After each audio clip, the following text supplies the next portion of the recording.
ഏതൊരു കാര്യത്തെപ്പറ്റിയും ഉള്ള അറിവ് നമ്മൾ സമ്പാദിക്കുക. ഏതെങ്കിലും ഒരാൾ പറയുന്നത് കേട്ടിട്ട് കണ്ണടച്ച് വിശ്വസിക്കാൻ പാടില്ല. മലയാളിയുടെ ഏറ്റവും വലിയ പ്രശ്നം അതാണ്, ക്ഷിപ്ര വിശ്വാസശീലം. ഇപ്പോൾ വരുന്ന വഴിക്കും ബോർഡ് കണ്ടു, പ്രൊഫസർ ദേവസ്യ മുല്ലക്കര സാർ നയിക്കുന്ന ആത്മാഭിഷേക വചന യാത്ര. ഒരു ദമ്പതികളുടെ പടം കൊടുത്തിട്ട് പറയുകയാണ്, 2 വർഷമായിട്ട് കുട്ടികളില്ലായിരുന്നു, അദ്ദേഹം പ്രാർത്ഥിച്ചതിൻ്റെ ഫലമായിട്ട് കുട്ടിയുണ്ടായി. ഈ TV പ്രോഗ്രാം കണ്ടാൽ മനസ്സിലാകും, ഇദ്ദേഹം ഒരുപാട് പേർക്ക് കാഴ്ചയും കേൾവിയും കൊടുക്കാറുണ്ട്, ഒരുപാട് അസുഖം മാറ്റാറുണ്ട്. പക്ഷേ ഈ വ്യക്തി എന്ന് പറയുന്നത് കാഴ്ച കാണുന്നത് കണ്ണട ഉപയോഗിച്ചിട്ടാണ്. ഇതൊരിക്കലും അവിടെ പോകുന്ന വിശ്വാസികൾക്ക് ഇത് മനസ്സിലാവാത്തത് കൊണ്ട് ഇവരിതിൻ്റെ പുറകെ പോകും.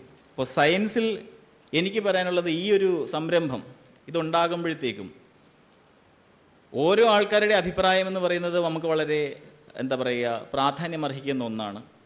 ആരുടെയെങ്കിലും പുറത്ത് നമ്മൾ എന്തെങ്കിലും അടിച്ചേൽപ്പിക്കുകയല്ല ചെയ്യുന്നത്. സയൻസിനെ അധിഷ്ഠിതമാക്കിക്കൊണ്ട് മനുഷ്യനെ ചൂഷണത്തിൽ നിന്ന് വിമുക്തമാക്കിയ സയൻസിനെ, അതിനെ മുൻനിർത്തിക്കൊണ്ട് അതിൽ നിന്നുണ്ടാകുന്ന ചർച്ചകൾ, നമ്മളിൽ നിന്നും ഒരു സന്ദേശം പുറത്തേക്ക് പോകുമ്പോഴത്തേക്ക് അതൊരിക്കലും തെറ്റിദ്ധാരണാജനകമോ അല്ലെങ്കിൽ